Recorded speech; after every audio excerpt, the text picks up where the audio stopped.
What's up, boys and girls, ladies and gentlemen, day traders, cloud swing traders? Hope you guys are doing absolutely fantastic. Hope you guys are ready for today. I see you guys piling into the room. Good morning to all my beautiful people. We got Alan House. Good morning to you. We got Albert. Good morning to Andy, Bill, Brian, Cindy. Good morning to Corey, David, Jason L. rocking with us. Good morning, Jeff Helms. Good morning to Joe, Kevin, Lauren, Matthew, Miguel, all my peeps out in YouTube land. Good morning to all you. We got Phantom Scintilla, No Till, Toby, Liza's in the house. Good morning to everybody out there as well. All my lurkers just sitting in the background, not saying nothing. They don't want to say hello. They don't want to say good morning. They don't want to. That's okay. I still love you. Just hit that like and subscribe button and share. Share the page with a friend, and that's good enough for me. We'll be friends again. But SPY with a little gap up, surviving some strange PPAI numbers. Kind of came in hot. We also had some jobless claims. Uh, Inflation kind of coming in a little more than expected, and the jobless claims, I think, would tell us at least I mean, to reiterate Powell, rates higher for longer. I think the dot plot is going to be very, very interesting to see. So the dot plot, I think, is going to actually hold a decent amount of weight. I'm not sure when that comes out. If that's next week sometime, I think. If someone could find out when the dot plot comes out, I think it's next week. But that's going to be an interesting topic. That's where the voting members of the Fed kind of basically, as I don't think we've done anything in government or the Fed that is like not been done since the Stone Age. But essentially, they just all dot their thoughts on where interest will be in a future date, like a year out. And then we come up with like a system of going, well, there's a lot of dots in this area, so that means there's a lot of voting Fed members that think that we're here. Okay. But if we get a couple, and usually there's like one or two that is like extreme on both sides. They're like, nah, we're gonna be down to 1%, and then someone else is like, nah, we're gonna be at 20%. And then like the majority of the voting member falls usually within a certain range. So it's interesting to see if they're all thinking, because Jerome Powell says one thing. But to sit there to know where everybody else's head's at for the voting members, that's important. And I think this weight kind of puts, I don't know if we go to interest rate hikes, but at least that maintain would be crazy. So we'll see. We'll see what happens. Yeah, very scientific. Uh-huh. What was the abacus where you just like scroll beads from one side to the other? That's essentially what we haven't even seen a calculator at the Fed. So I don't know. But SPY, nonetheless, we're still holding the gap up, which came mostly pre-market. Let's take a look real quick at the reaction from PPI. And I don't even think we're going with like all news is good news, all news is bad news. I think all news is just news at this point, and the market just goes up regardless, so it doesn't matter. But we did have a little, so I believe this is our 830 tick. Yep. So 830 tick, we dropped. I have on the 3-minute chart, I've got my 200. I've got my higher level of volume sitting somewhere around 516.83. So we almost touched that one. We're like dolphin kissed that one. It was close. But we got a couple moving averages above us, and we're still down from when that number came out. So I guess that's the sell-off. I'm not sure. Let's take a look at the daily chart, and this would be again gap and go, considering that we did sell. Yesterday was inside day. Today's also inside day from both yesterday and on Tuesday, and we're sitting at the higher end of that range. Granted, we are taking out every single bear that did come in, but is this really more of a selling candle or is it more of a profit taking? I would think profit taking more than anything. Even had some bulls in this one telling us we're going bullish. I think I'd kind of almost want to treat this as a fade. Look for like 516.24 as some kind of spot to hold. You do have another little support below us, below that one, 515.90. That one's already been touched and hit and kind of moving up from there. So we got support still climbing for us. And if we do take a little dip, first spot I would look for, I don't think it's a strong one, but 516.78. That's the open of yesterday's candle or 2 days ago. and then down to this like 516. If as long as we could hold that support, we could shop around sideways. We do have quad witching tomorrow, so that's going to play some factor into the market and how the stocks want to move. To the higher side, not much resistance, but the candle from Tuesday, that would be our first kind of real big resistance, I guess. 517.37. And then the next one comes from this candle from the 8th, which is back to 523. I thought we hit all-time highs pre-market. 523. We did. We got a couple pennies above all-time highs pre-market. And it will never show on a regular chart. It's crazy. All right, let's take a look real quick at Qs. Lauren wants to take a look at X. We'll take a look at that one as well.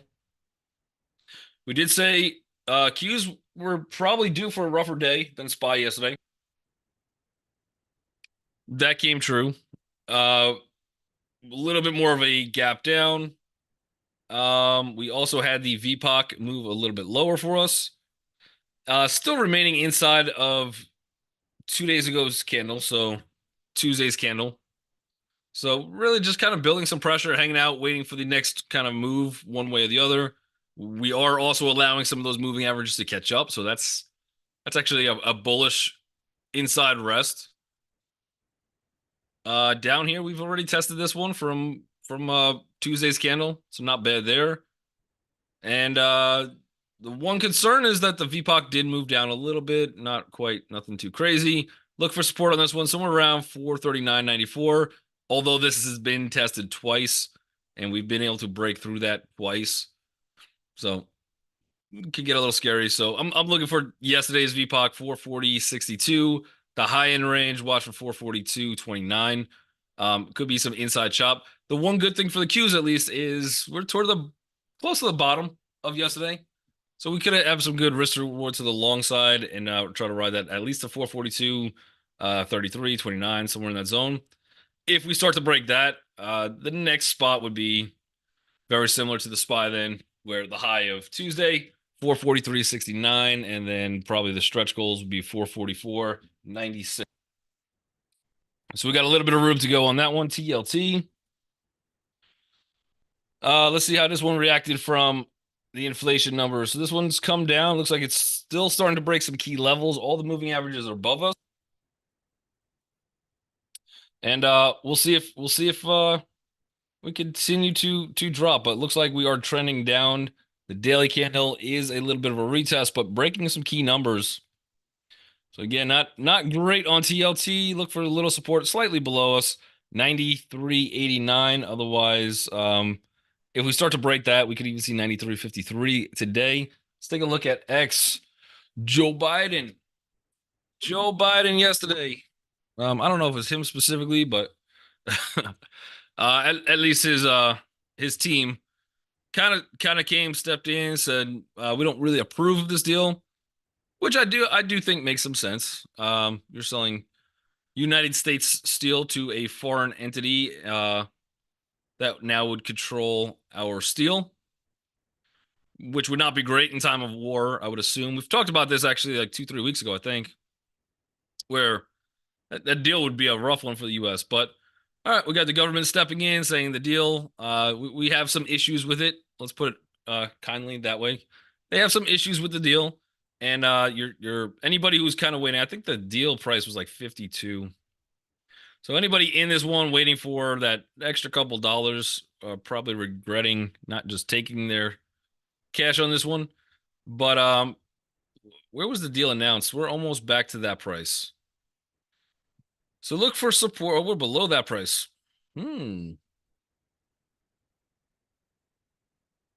at one little zone here. This is 38.90. Otherwise, we're looking for like 38.19. If that can't hold, you have a good move down to 36.50. I would think that we would be able to hold a little bit higher than this. This is definitely a fade. Lots of volume on a good reason to fade this one. The deal's not going through for that price anymore, so everyone's like, okay, well, I'll take what I could get, I suppose. So this is a retest gap. I don't know how I want to play this one. To the higher side, I do have resistance now of 39.32, and then to the lower side, 38.24. After we break either of those, we get a decent move. So to the higher side, $40.88. To the lower side, you're looking at 36.49. Um, Without that deal, it becomes a little tough, and you're about 50-50 on before your breakouts.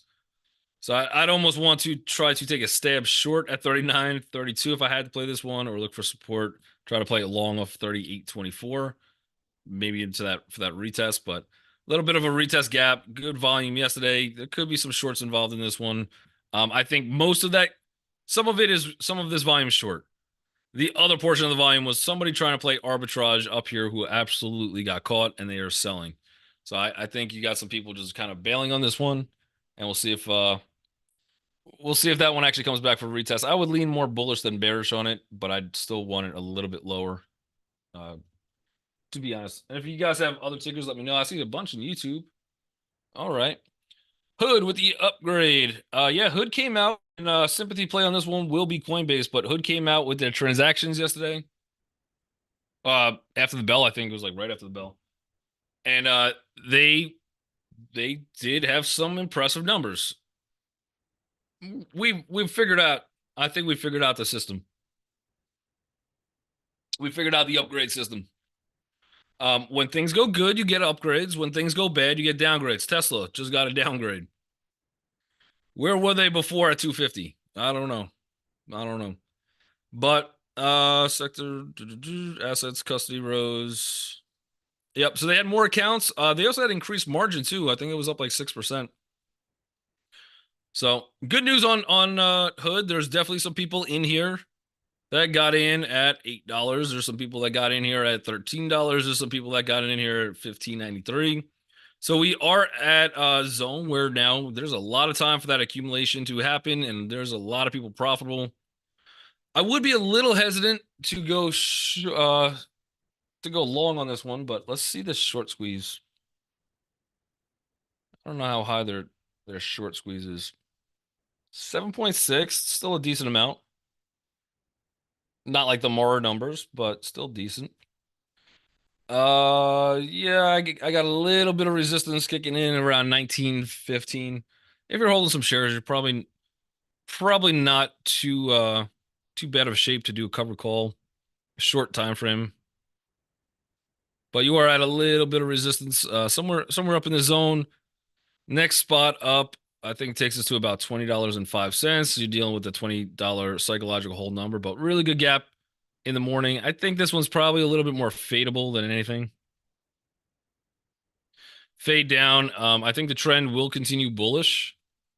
Everything looks like we're pretty free and clear. I don't think I have any of the volumes on weeklies. No, hasn't been around enough, but um, pretty decent spot where I wouldn't be shocked unless something crazy comes out that eventually we're hitting 34.26. So there's still a lot of room in a bullish direction on this until any real resistance. This was just free fall and not a lot of liquidity in the zone. So I think we do have some moves today.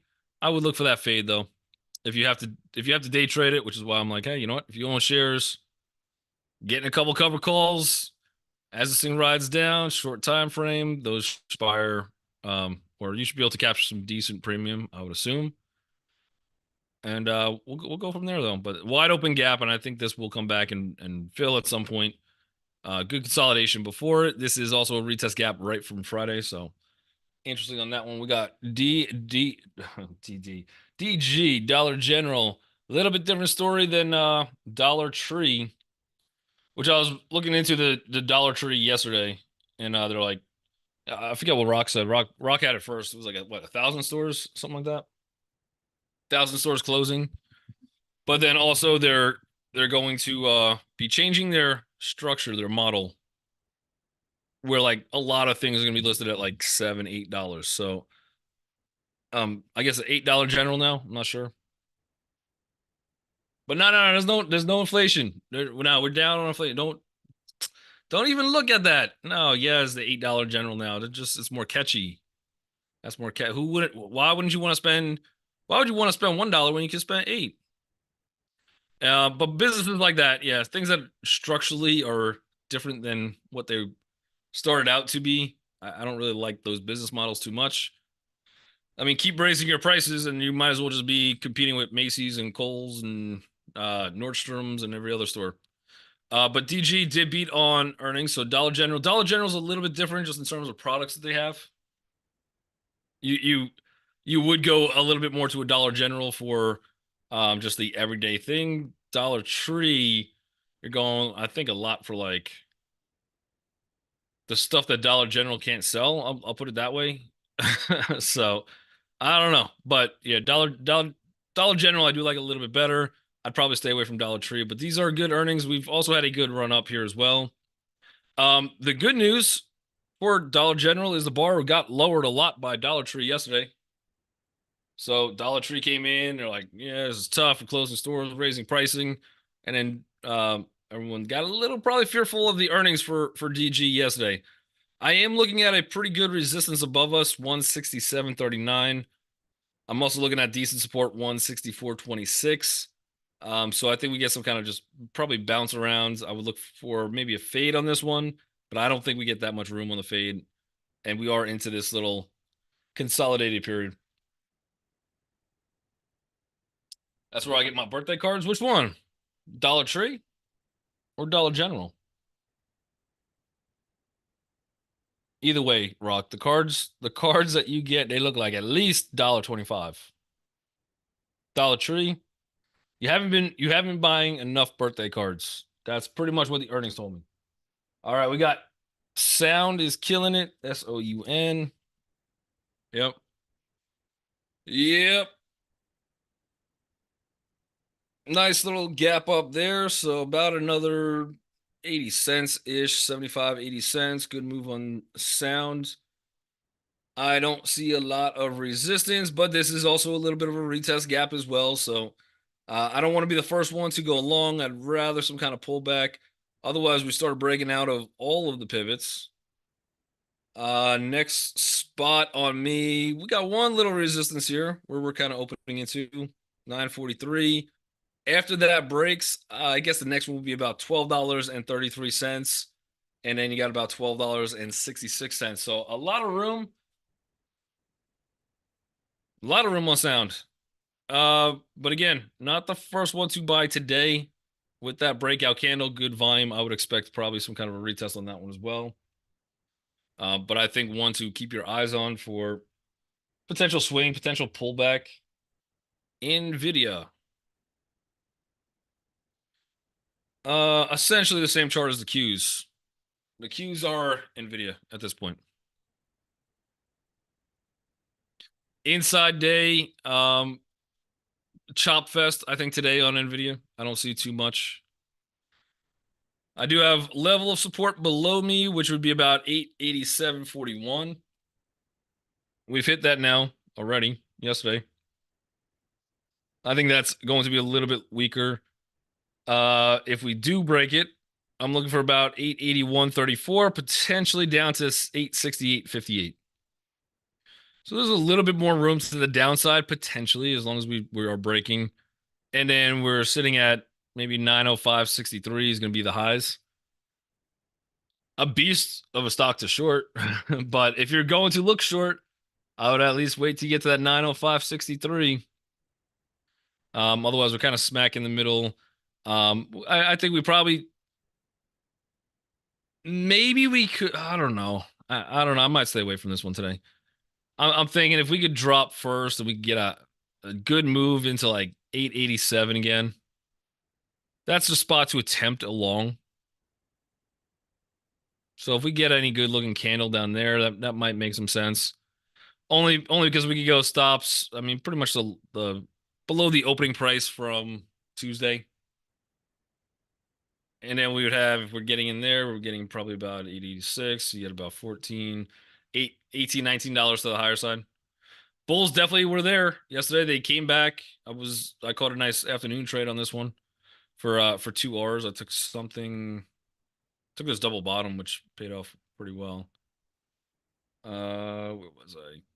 This I got it a little too soon. I took there's a 10 EMA somewhere on the screen. I got in around one of these prices, so I was still a little high, probably 893 and change. but I had my stop down here. I was like, ah, they're not really gonna even wake up yet.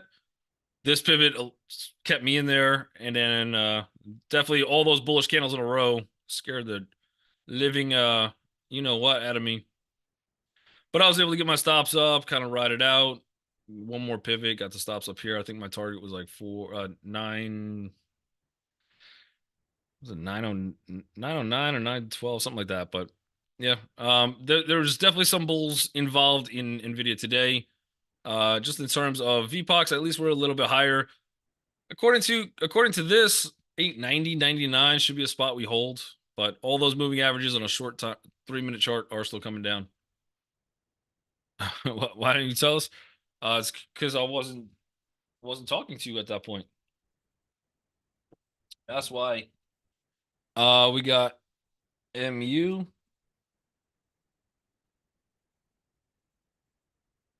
MU. Mm, I feel like this has been another just rough one to trade. It's going to move based off of cues. I would say it's also going to move based off the rest of the chips. And I think we're kind of in a little bit of a resting period, just a cooling period. Even looking at the chart for SPY and cues, I mean, anything besides tech is probably going to actually make a better move, it seems like. At least it looks a little stronger at this point. So maybe a little rotation in the market. That being said, I've got a moving average coming in around $92. I'm also looking for support, maybe around 92.47. Not a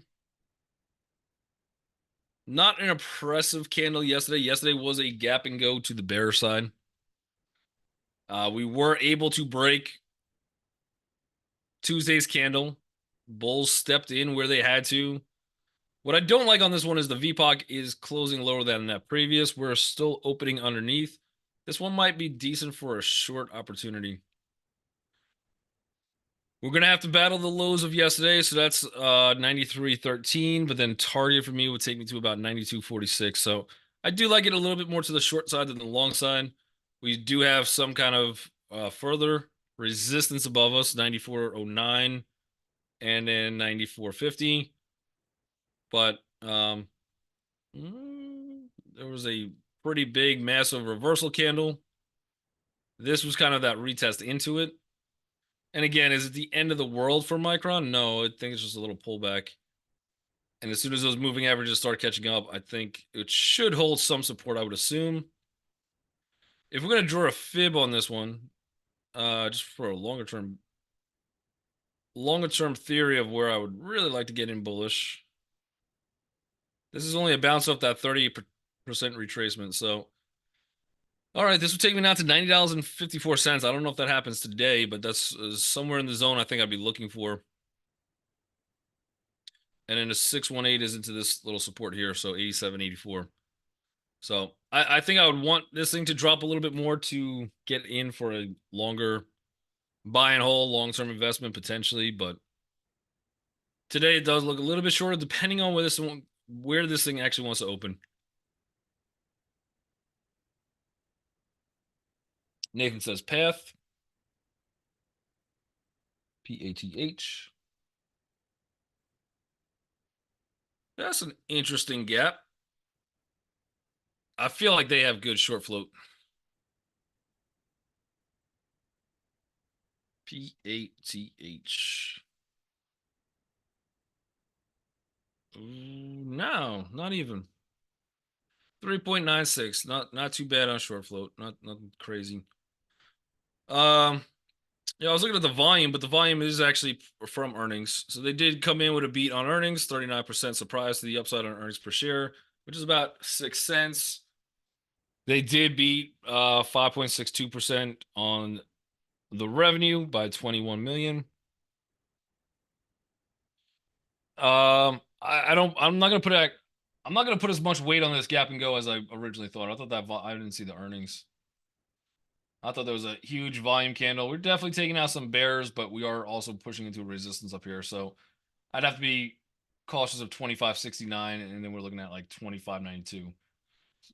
So those two spots. If we could go a little bit higher, I would appreciate the short better, and that would take me to targets into like 2470, and that would be my bounce spot. All right, let's see what else we got. Sound UAA. I thought this was the I thought this was the insurance company that Gronkowski was promoting. UAA, but no, it's Under Armour. I forgot. That's how little I trade Under Armour. Was this earnings? No.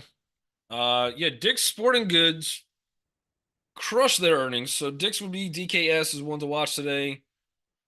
Build-A-Bear. They better Build-A-Bear better beat. Uh, the amount of money that I spend when I go to Build-A-Bear is crazy. And then when I bring the kids in there, it's even worse. Uh-huh. Yeah, it's crazy. Otherwise, I just get Build-A-Bear workshop. What is the ticker on this one? BBW? Yeah, 4%. The amount of money they charge is crazy. But my kids like it a lot, so I'm like, okay. This one, I think UAA, I'd actually be playing for a fade. We do have a little bit of support down here. Depends on where it opens. This is jumping around like crazy now. But look for this support to hold somewhere around 740. We've been selling into this gap. I don't think we come and fill this gap today. Maybe we get to 775. So that's where I'll put my targets for today, 775. I think look to play this fade. I think you got good risk reward. Even if you're throwing your stop at maybe 719. You want to come in a little bit higher, 725, something to that zone. But this is probably a spot where some people who like Under Armour might want to play it. Do they have a dividend? Um, doesn't seem like it.